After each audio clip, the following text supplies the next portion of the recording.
Carpenters. And alam niyo po ba, isa yun sa mga pinaka-favorite songs ko.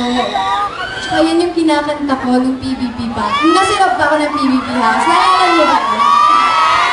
Kahit na hindi ko siya generation, ang sarap ko talagang pakinggan, lalo na yung lyrics, nakakangiti at nakaka-inspire. Parang ngayon po, abot langit yung ngiti ko dahil po sa inyong lahat. Kaya but thank you for always inspiring me to be a better artist.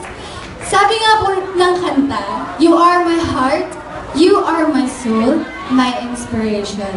Dahil hindi po dahil sa suporta nyo at pagmamahal, siguro po hindi ko na-pursue yung passion ko for music. And thank you po talaga.